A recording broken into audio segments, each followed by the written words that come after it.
जाएंगे और क्या कह रहे हैं कि राम राम कह देना। क्या कह देना? अच्छा, ये कौन सा एरिया पड़ता है? मलाड है ना? अच्छा, पहली बार आई हूँ इसीलिए। जरा जोर से राम राम। राम राम। अच्छा, यहाँ बोलने में टैक्स लगता है क्या? मतलब कोई नया नियम नहीं आया कि 5 रुपये टैक्स देना पड़ेगा अगर बोल दिया तो? जीएसटी काटेंगे? नहीं है ना? तो जब नहीं है तब तो बोलना ही चाहिए था। देखिए कुर्सियाँ मिल गई हैं तो एकदम पकड़ के बैठे हुए हैं। वैसे आपकी कुर्सियाँ आज के दिन कहीं नहीं जाएगी। कलयुग में कुर्सी की मार चल रही है, लेकिन ये कुर्सी आपकी कहीं नहीं जाएगी, तो इसलिए पकड़ के ना बैठे। थोड़ा सा भजन करते हुए क्या कह रहे हैं कि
हम लोग पंडित आदमी है, बिना एक रुपए की कोई चीज ग्रहण नहीं करते।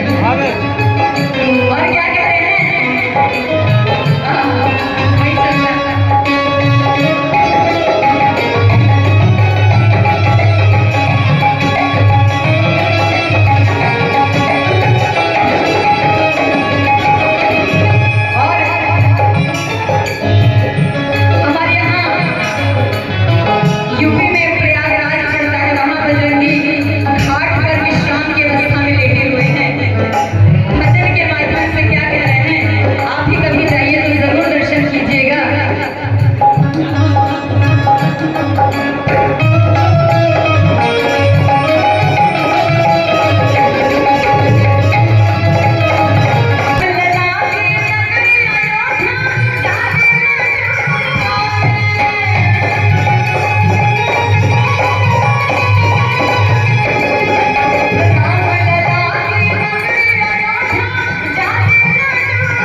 भूल गए?